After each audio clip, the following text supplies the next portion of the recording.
Welcome to the deep dive. Today, we're jumping right into a really critical moment, Game 5 of the NBA Finals.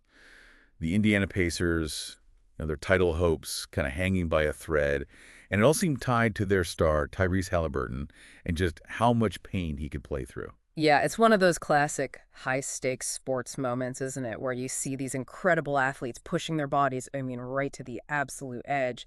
And for Halliburton, it boiled down to that question, what happens when, your drive to compete just smashes up against a really painful injury, especially with the whole season basically on the line? Exactly what we want to unpack here. We're using an ESPN piece by Jamal Collier titled Pacers Tyrese Haliburton Limited by Sore Calf in Game 5 Loss. And this isn't just going to be about stats, the box score. It's more about digging into that human side of playing at this level. Right.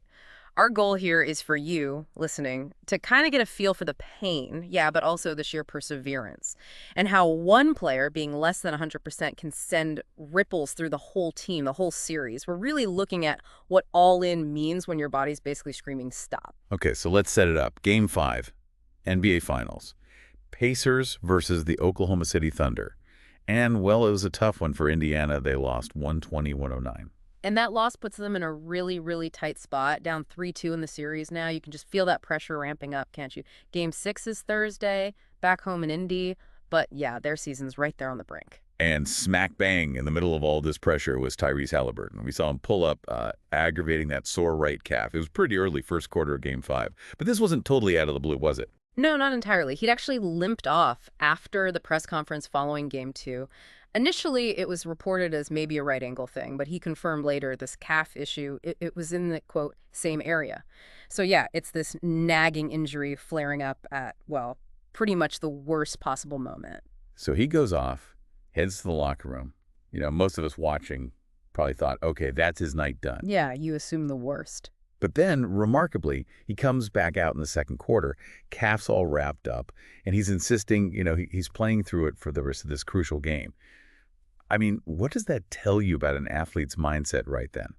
Body yelling stop, stakes couldn't be higher. It says so much. It speaks volumes about that incredible drive these players have, especially in the finals. It really lays bare that tension, the professional need to perform versus the body just hitting its limits. It's not just about winning, it's almost about identity, right? Who are you as a competitor when your physical foundation is kind of shaky? But as you'd expect, playing through it definitely impacted how he played. And the numbers, well, they really tell that story pretty clearly. Haliburton managed just 4 points in Game 5. That ties his lowest score ever in a playoff game. Wow. And maybe even more striking, it was the first time ever in his playoff career he finished a game without making a single field goal, with 0 for 6. 0 field goals. And, speaking of metrics, there's this Genius EQ tracking they use. It's basically detailed analytics, mapping, player movement and stuff. It showed he only had 6 total drives in the game. Only 6. Yeah, and that's Halliburton's bread and butter, right? Those aggressive moves to the basket, creating for himself, for others. 6 is his lowest this entire postseason, and it's tied for his second lowest ever in a playoff game. It just screams, how limited his burst, his explosiveness was. Still, even with those obvious physical limits, he tried to find other ways. Played 34 minutes, managed 6 assists, 7 rebounds. He actually said he was trying to, quote, impact whatever way I can. So it shows even when his main weapon, his scoring, was kind of taken away, the basketball mind, the desire, it was still there. And that really gets to the heart of what it means to be a star player in the finals. Haliburton had this quote that just, I think, nails it. He said, "It's the finals. I've worked my whole life to be here, and I want to be out there to compete, help my teammates any way I can." Powerful stuff. And then that line just, wow. If I can walk, then I want to play. You just feel the weight of everything, all the work, the ambition in that single sentence. He was also really candid about how he played, saying, I was not great tonight by any means, but it's not really a thought of mine to not play here. That honesty, combined with just this raw will to be out there, yeah, it's compelling. But it does make you ask, where's that line, between pure grit and pushing through an actual injury that could cause more damage? Yep. That's the million-dollar question, isn't it? It's that tightrope walk for the player, the coaches, the medical staff. Rick Carlisle, the Pacers coach, he acknowledged Haliburton wasn't 100%.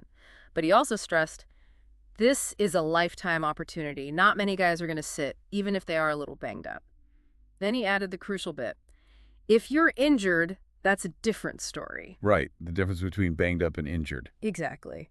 And Carlisle finished by saying they'd evaluate everything with Tyrese and see how he wakes up tomorrow. It just highlights how gray that area really is. And his teammate, Pascal Siakam, who actually had a great game, led the team with 28 points. He had nothing but praise for Haliburton, called him a fighter, said he's been our rock all year, he's a big reason why we're here, and finished with one thing he showed, his resiliency. So clearly, even hampered, Haliburton's effort wasn't lost on his teammates. And this whole thing, it's not just about Haliburton's personal battle, right? His condition, being limited like that, it has such a direct impact on the team's results. I mean, look at the stats. It's pretty stark. The Pacers are a perfect 8-0 this postseason when he scores more than 20 points. Undefeated. Yeah. But when he scores under 20, their record plummets to 6-7. So this game 5, with him getting just 4 points, well, it highlights just how vital he is to their success. So, okay, Haliburton's clearly struggling, giving everything he has, but limited. Did the rest of the team just fold?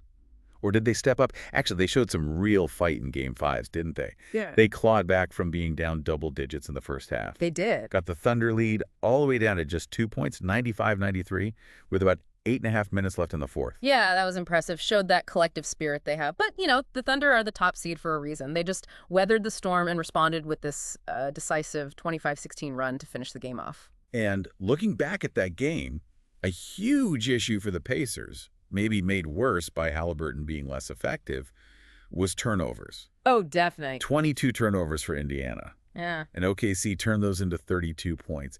That's just killer in a finals game. Absolutely brutal. And Haliburton himself owned up to it, said the turnovers are really killing us right now, especially the first half. We know we can be better there.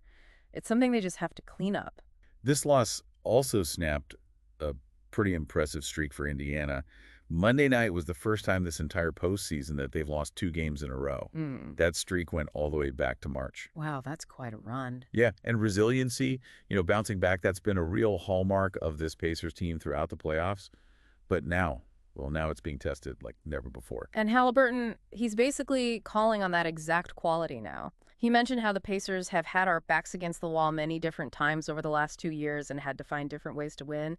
His message going into Game 6 was pretty blunt, pretty direct. What did you say? Basically, our backs are against the wall. Everybody has to be prepared. It starts with me, and we've all got to be better. That's just point blank, period. Sets a clear tone, doesn't it? It's do or die, and their whole identity is on the line. So, pulling this all together, what should you take away from this deep dive? Looking at Haliburton in Game 5, we see this incredibly stark contrast, right? The sheer force of will of a top athlete versus the very real limits of the human body. And in sports at this level, one player's struggle, like Haliburton with his calf, it can really test a team, but maybe, just maybe, it can also pull them together. The Pacers pride themselves on being resilient, and man, they're going to need absolutely all of it now. Yeah. Absolutely. And this whole story, Haliburton pushing through, the team trying to rally, it really makes you think, doesn't it, even beyond basketball? What does it mean for any of us when we face a huge opportunity, maybe that lifetime opportunities Carlisle talked about, but we're not feeling 100%? How do you push through that discomfort? How do you maybe inspire the people around you? And how do you weigh the risks when, everything feels like it's on the line? It gets you thinking.